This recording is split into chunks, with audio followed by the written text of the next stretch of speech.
Welcome to PSR studies. ఈరోజు Telangana VRO 2025 notification మీకున్న అన్ని డౌట్స్ గురించి ఈరోజు పేపర్ ఆర్టికల్ అయితే రావడం జరిగింది.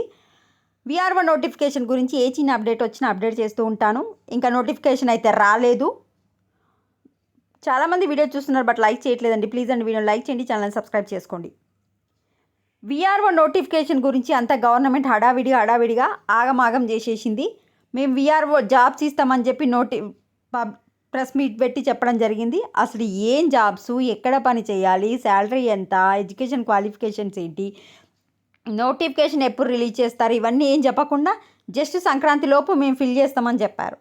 అదే మీకున్న డౌట్స్ ఈరోజు పేపర్లో రావడం జరిగింది. ఏం పని, ఎంత జీతం, విఆర్ఓ వ్యవస్థ ఏర్పాట్లపై ప్రభుత్వం ఆగమాగం, పాత విఆర్ఓలు విఆర్ఏలకు ప్రభుత్వం పిలుపు, సర్వీస్ రూల్స్ వెల్లడించని రెవెన్యూ శాఖ, సర్వీస్ రెగ్యులైజేషన్పై సర్కార్ మౌనం, సర్వేయర్లుగా నియామకంపై అస్పష్టత, విద్యార్హతలపై వివాదం చెలరేగే అవకాశం, ముందు చూపు లేని రేవంత్ సర్కార్. అయితే పాత విఆర్ఓలు విఆర్ఏలు కొంతమంది పనిచేయడానికి ఒప్పుకున్నారు ఇప్పుడు ఇందులో వచ్చి గ్రామాలలో. బట్ ఏం పని చేయాలి, ఏ స్థాయి ఉద్యోగం అంటే గ్రేడ్ 1 గ్రేడ్ 2 అట్లా ఉంటాయి కదా, అట్లాంటి ఏ స్థాయి ఉద్యోగం, సర్వీస్ కొనసాగుతుందా, అసలు శాలరీ ఎంత, అసలు ఎప్పటి వరకు ఉంటుంది, నెక్స్ట్ ఈ ప్రమోషన్స్ ఏంటి, ఇట్లాంటివి ఏవి డిస్కస్ చేయకుండా పాత వాళ్ళని తెచ్చి ఇందులో సెట్ చేయడం జరుగుతుంది. అయితే ఇక్కడ చూడండి, నిరుద్యోగులకు అన్యాయం, పూర్వ విఆర్ఓలు విఆర్ఏలు సర్వేర్గా నిర్ణయించాలని ప్రభుత్వం నిర్ణయించింది.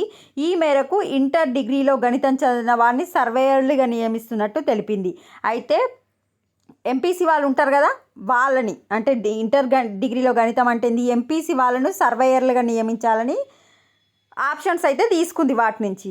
బట్ మనకు 2017 జూన్లో తెలంగాణ పబ్లిక్ సర్వీస్ కమిషన్ నుంచి సర్వే సెటిల్మెంట్ ల్యాండ్ రికార్డ్స్ విభాగంలో 273 డిప్యూటెడ్ సర్వేయర్ పోస్టులకు నోటిఫికేషన్ వెలువడింది.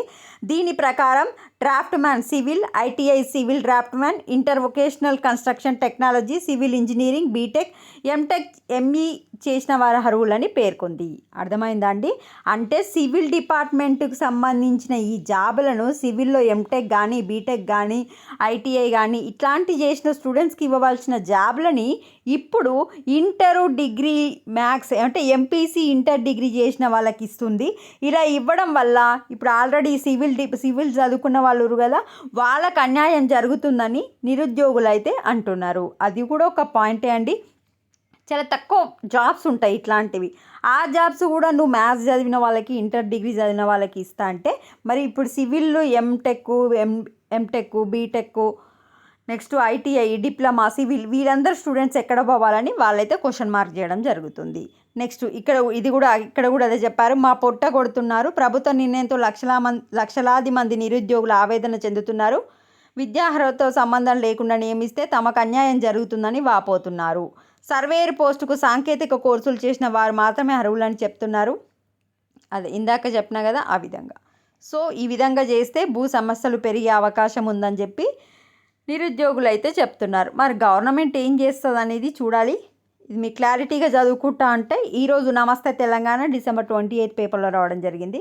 కావాలనుకున్న వాళ్ళు మొత్తం చూసుకోండి. ఇది నిరుద్యోగులు చెప్తున్న మాట. గవర్నమెంట్ అయితే మనకు ఎలాంటి ఇండికేషన్ అయితే ఇవ్వట్లేదు. జస్ట్ ప్రెస్ నోట్లు చెప్పి ఇస్తున్నామని చెప్పింది, తీసుకుంటున్నామని చెప్తున్నారు, ఇంతమంది వచ్చినారని జస్ట్ పేపర్స్ ద్వారా మాత్రం మనకు చెప్తున్నారు. ఇది అప్డేట్. వీడియోని లైక్ చేయండి. Thanks for watching.